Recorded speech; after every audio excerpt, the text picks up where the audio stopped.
All yours. Thank you, sir. Thank you, Meena, for including me in this program. My presentation has essentially three distinct sections. First, I'll give an overview of what I understand external balancing is all about. Then I talk about the external balancing component in India's China policy after 1962 until the end of the Cold War. And then I talk about India's rapprochement with China during the 90s, by then the persistence of the security dilemma subsequently, and the policy responses that can be seen. Thereafter, I identified two very clear policy prongs in India's approach to China, one being continued engagement, and the other is an internal balancing effort. And in my last section, I talk about the emergence of an incipient external balancing element and where that might lead to, and the factors that would determine the movement on that front. Now, to begin with, let me simply point out that a state resorts to external balancing, that is, it pursues military cooperation with one state or one or more states in order to defeat or deter a military threat from another state, especially when it deems its internal balancing efforts, that is the buildup of domestic military and technological capabilities, as insufficient for dealing with the challenge being faced. A formal treaty is not always necessary to give effect to such military cooperation. The foremost example here being the relationship between Israel and the United States. But a formal treaty does have the advantage of defining the scope of the commitment made by one or both parties to each other, and the circumstances in which that commitment would be fulfilled. Now, in history, at least if you look at the European history over the last 400, 500 years, such formal military cooperation agreements concluded for external balancing purposes have assumed many forms. There have been unilateral guarantees provided by one country to another. There have been ententes that pledge military consultation or political coordination. There have been neutrality or non-aggression pacts. And finally, you have alliances concluded either for mutual defense or even offense. External balancing emerged as a component in India's China policy after the 1962 war. Between the years 1963 and 1971, India either sought or concluded 3 military cooperation agreements to deal with a threat perceived from China.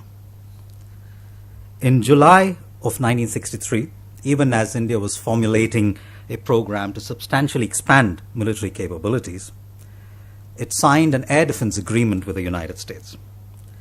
This agreement contained a provision for holding consultations regarding possible U.S. assistance in strengthening India's air defenses in the event of a new Chinese attack. Now, in internal discussions within the Kennedy administration at the time, Secretary of State Dean Rusk offered 2 clarifications with respect to this agreement. One, he personally informed the President that consult actually means a commitment to defend. And the second clarification was that India has made no reciprocal commitment to the United States, since that would have implications for its foreign policy of non-alignment. Now, what we can infer from these 2 clarifications is that non-alignment only precludes or precluded an Indian defense commitment to another country, and not commitments made by other countries to India's defense. The second instance where India sought a guarantee, this occurred in the wake of China's demonstration of nuclear weapons capability in October 1964. And India undertook a diplomatic effort to seek an explicit nuclear guarantee from the US and the USSR in particular, but also from Britain and France, against a possible Chinese nuclear attack or coercion.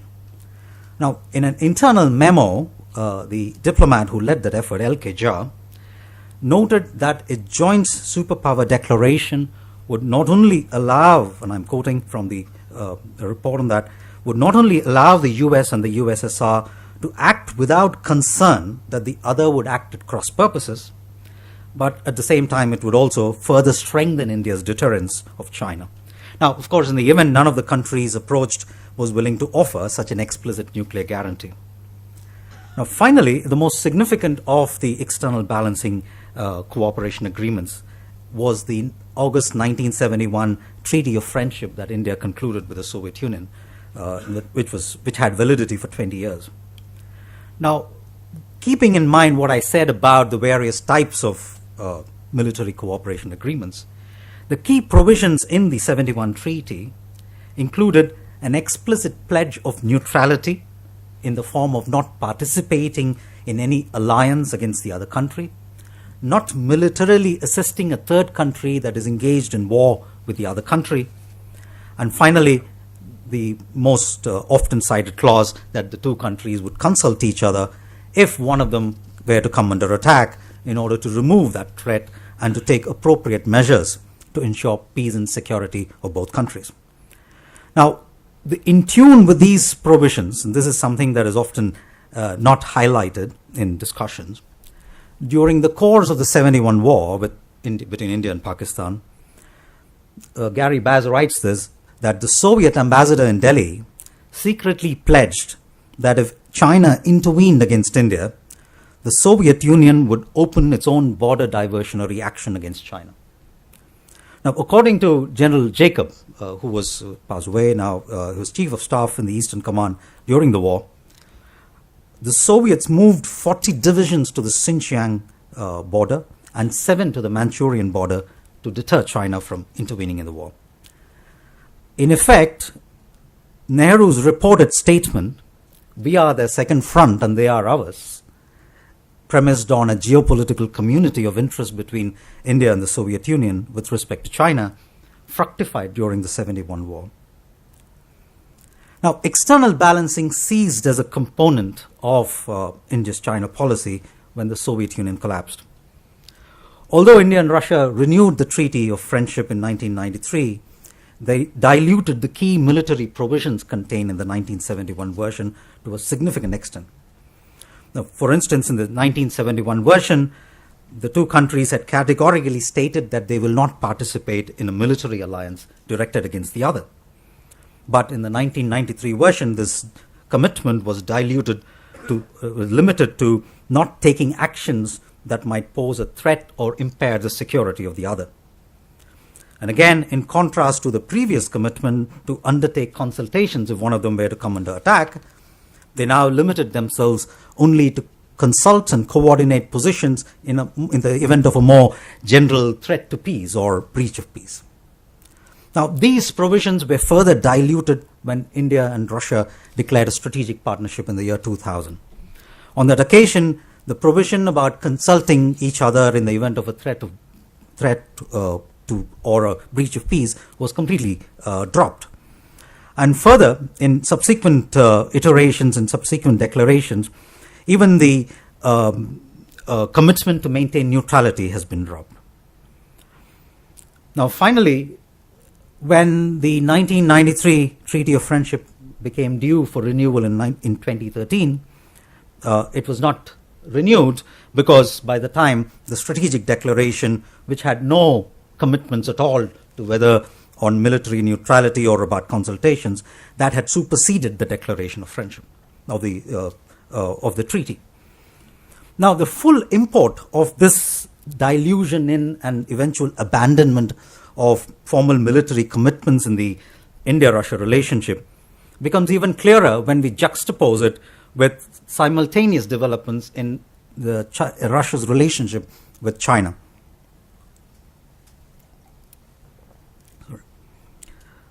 In December 1992, only 6 weeks before the India-Russia Treaty of Friendship was renewed in 1993, Russia and China issued a joint statement about the very basis of their bilateral relations, where they undertook not to join any military or political alliance directed against the other party, sign any agreement with any third country that would prejudice the other party's sovereignty and security interests, or allow a third country to use own territory to infringe on the sovereignty and security interests of the other party. Subsequently, these commitments were reiterated in the Treaty of Good Neighborliness and Friendly Cooperation that was signed in July 2001, and it has a validity of 20 years. The similar language was restated in Article 8 of that treaty.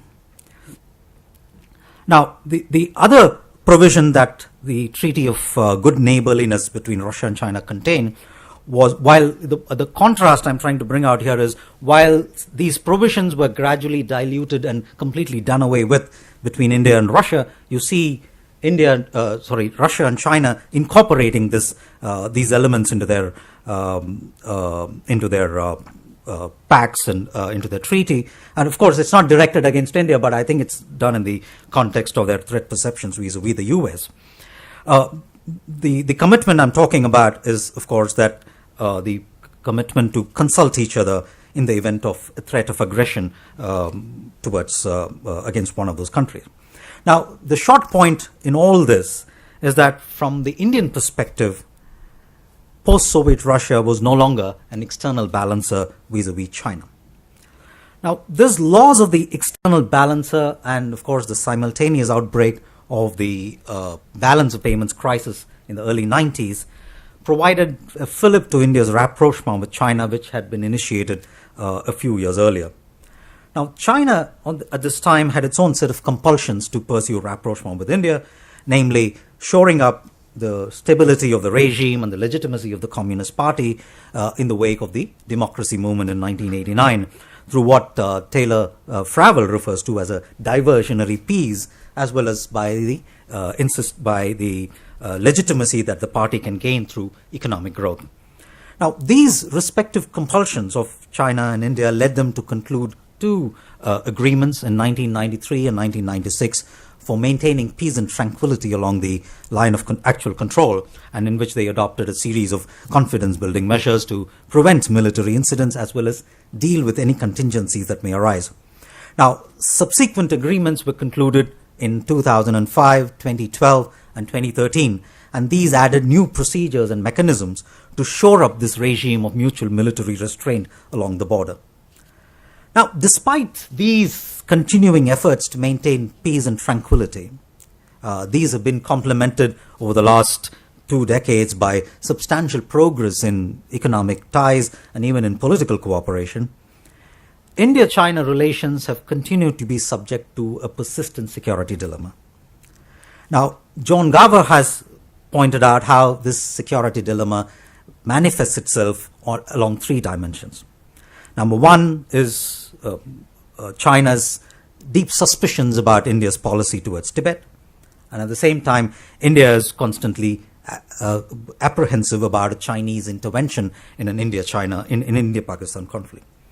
The second dimension is their competition over South Asia. This has been highlighted earlier as well, that India seeks to maintain a dominant position in South Asia, but China, I would say, has been successfully working to neutralize India's dominant position in the region. And the third, of course, is China's use of Pakistan to maintain a balance of power in South Asia, including through support for Pakistan's nuclear and ballistic missile programs. And during this has been rather successful, whereas India now is increasingly becoming a factor in the East Asian equation in the last 2 decades. Now, the persistence of the security dilemma has meant not only continued geopolitical rivalry, but also concerns about the conventional and nuclear balance, as well as competition for advantage along the line of actual control.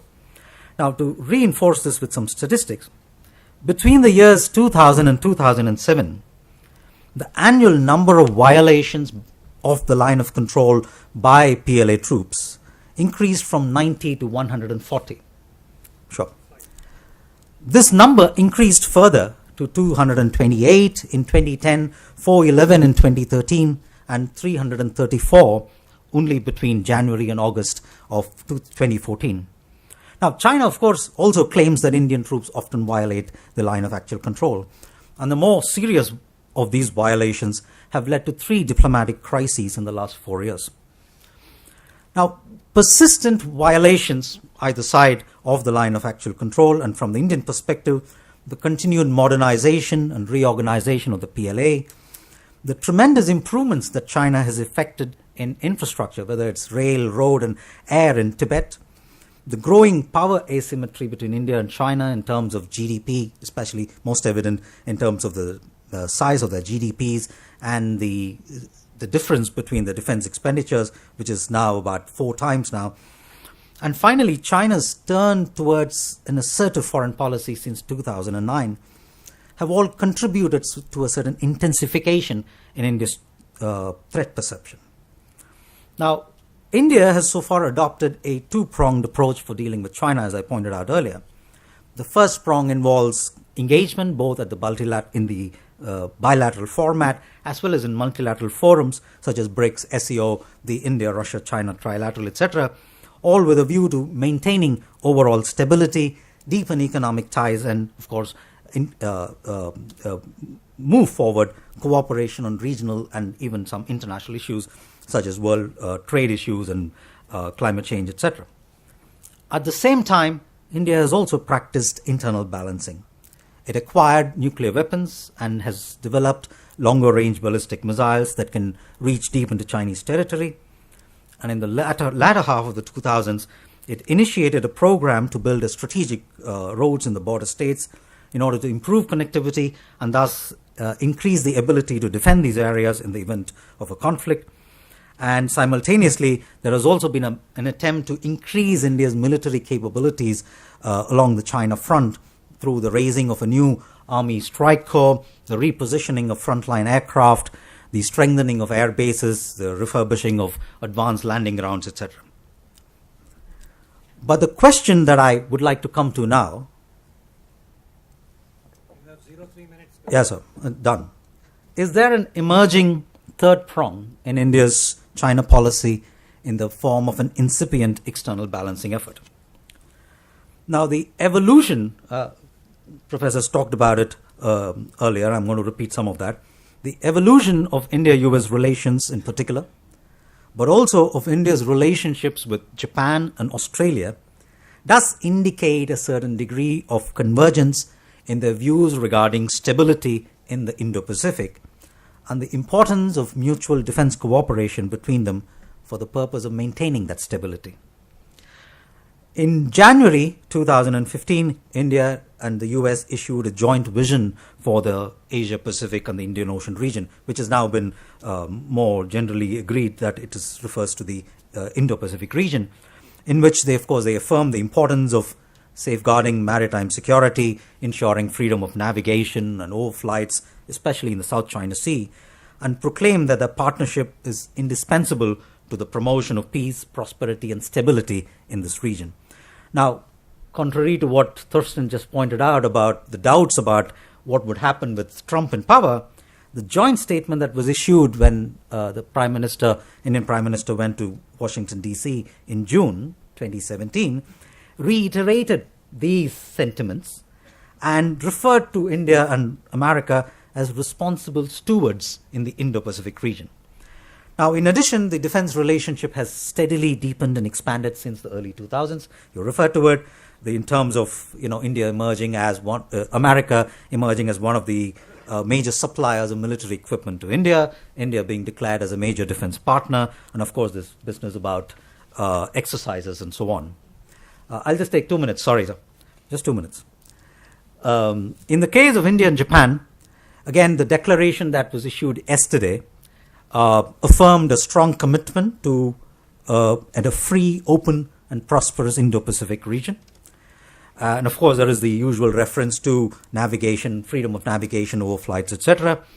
And India and Japan have also pledged their joint efforts to align Japan's free and open Indo-Pacific strategy with India's Act East policy, including through maritime security cooperation.